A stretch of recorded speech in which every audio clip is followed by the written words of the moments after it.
Hey guys, I am here with a review of Lego Bricklink designer set 910042. This is Lost City by Thomas Lejeune. Contains 3,506 regular pieces. The set and the box are very big, as you could imagine, from the set size. Even the part of the box that shows the figure size, the one-to-one figure size, is very small. You can see that the box had some water damage from a flood. The back of the box shows the back of the set. It's a very simple box design on the back of the set, which I like, but since the back of the set is not quite as pretty as the front, it also doesn't lend to being as nice as the front. There is a secondary box as well, which also got damaged, but this sticks inside the main box. There were 52 numbered bags on this set, which is the highest so far for me. You can see Thomas Lejeune there. The instructions too got some water damage. This was a heavily water damaged set. You can find the instructions online or just Google Lost City Bricklink set, Bricklink designer program set. It's a very long instruction booklet, over 1,000 pages. But let's review the set. I will not review the instructions because they are over 1,000 pages, and as I mentioned, 52 numbered bags. Some of the bags being very boring, and also some of the bags being very, very small.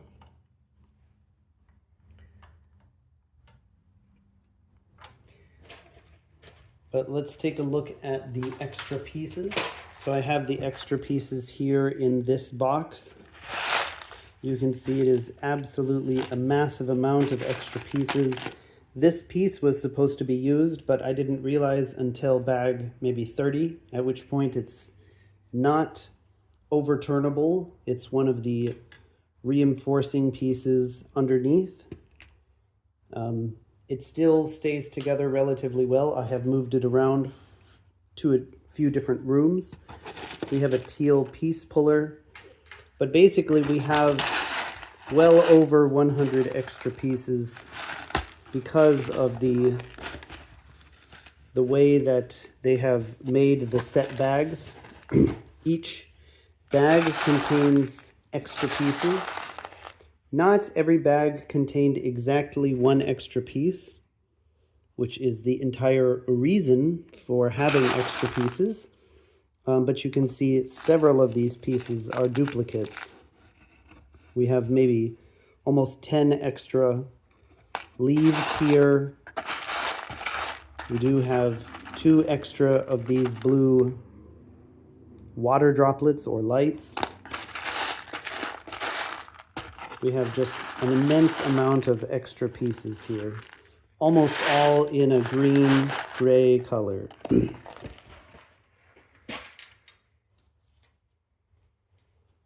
So for the set itself, we have 2 minifigures, 2 adventurers, a man who looks very much like Sean Connery with this very nice brick-built backpack. So this backpack is built with a back clip and then 3 pieces. It's very creative, very nice. It looks wonderful. I think it will be great for pirates as well if you run out of backpacks. It's one of my favorite building techniques from this set. The lady has a worried expression and dual printing, so the other side is more confident. And this is a new torso to me. It's kind of a sweater with a green jacket above it. She has a torch, and he has also what to me is a new torso of a open polo shirt and a red jacket. He does not have dual printing because that would show up on the back of his head. So only 2 figures, which makes this also one of the worst figure to piece ratios, which I think is kind of acceptable given the nature of this set. I wasn't sure I wanted to build this set. I did build it because of the water damage. I didn't really want to, but I kind of now see the set as a kind of Jedi temple. And because of that, I think I do like the set. So let's take a look. I will actually move the camera in this case. We have some figures here which are guarding it. We have one whole figure, still some green for the mold on the mold or the moss on the rocks. It is a little fragile. This is only held with 2 studs here. So as you can see, the other figure fell down again. The other figure is also held with 2 studs, one connecting the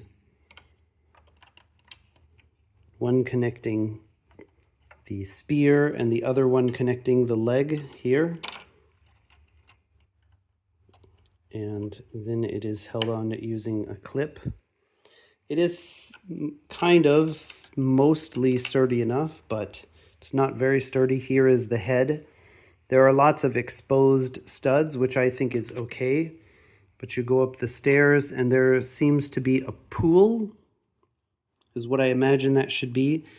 These are supposed to be over on the edges, but then that shows the blue sideways clip, so I prefer to do it in the middle like this. I think overall, and as we move through the set, I want you to notice there are extremely advanced building techniques considering it is just a building. This is entirely built sideways. The water are wall panels built sideways. These are arches built sideways. And yeah, you can probably see that it's also quite fragile. Almost the entire roof is held on by 8 studs, 4 on this side, and well, 3 on this side, so 7 studs. You can see the tree roots coming down from the ceiling here, which is part of this tree here. And a really nice job of some of those elements. We see the tree root also coming out of here with what looks like another head. There are no stickers, so these heads probably could have done with some stickers or perhaps this shield element here. The roof is likewise wonderful and shows a lot of moss and wear and some exposed studs, which I think is nice. Then over here on the right side, we have, this is tall enough for a minifigure, but only barely. Lots of gaps as well because it's so derelict. And also another tree growing through here. We have a few of the towers, which we'll get to, but this is the other section of roof here. And yeah, we have a throne at the end. Then over here, we have another advanced technique. This is all cantilevered. And there are quite a few bags where you build the first floor. So you build this cantilever and leave it out. So it kept falling down during the building while I was building it until you add this top reinforcement. Now it is pretty strong, but it is not designed like a normal Lego set in any way. And I have built 2 other bricklink designer program sets, but this one seems to be probably the most advanced techniques along with the most fragile. We also have 2 skeletons, so there is a complete skeleton here eventually. This one we only see the torso and head, but there are 2 legs lying around. There's another skeleton also on the other side. Then as we come around to the side, you can see one of the tower heads has fallen, and this was probably part of the tower. And it's also a very heavy, and because there's no base plate, it's relatively fragile. You have to move it with a lot of caution. As we come around to the back, we can see the tower on the inside. There's a lot of these green dots here. I'm not exactly sure what those are supposed to represent, but we have them, and I'm not sure if this is water or slime or some kind of light. But here above the throne, we have a spider, one of the few other creatures. And here we have a crystal in that fragile roof section. I suppose that is what they are after. There are some snakes down here. And then here in the basement, this is relatively interesting. This is underneath the water. We can see that there is a tomb slightly with the lid slightly ajar. And we have some containers with water inside them. Here and here. It is quite nice, and actually this is a really nice view because the light is coming in from the blue wall panels. As we move around to the side, we see another skeleton, again missing a leg, but the leg is over there. So 2 complete skeletons as well. Not listed as minifigures because in the official build they are not complete. And then we have some, a lot of derelict building techniques, and also a lot of grays, dark and light, and dark and light green to show the mold or moss. A lot of it is repeated in a similar fashion, but not always the same. These towers are all built slightly differently because they are all slightly different in moss color or level of dereliction. And we have some cantilevered techniques also for these towers on the side, or the part of tower. So it's mostly only on this side. So, and this, interestingly, this roof has no panels on it at all. So the back of the roof is quite blank compared to the front, which I'm okay with, but that again leads to it being not as pretty on the back side as it is on the front. So here is another view sort of the tomb. It's very hard to get to. This does not easily pop off like a normal Lego set.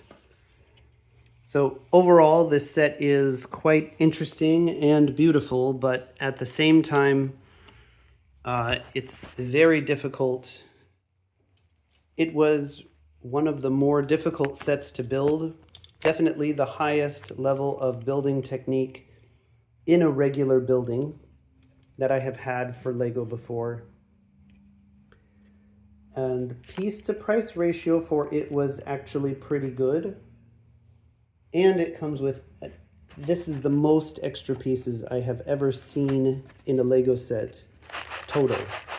Maybe could even be the most piece to price, the most extra pieces to number of regular pieces in a set, on par with a few others. So overall, how do I think of this set? That's a rather difficult question.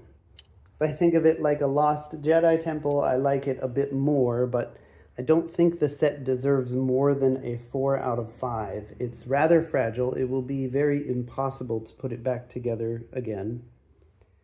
It was already difficult to build when the bags were numbered and all about 100 something pieces per bag.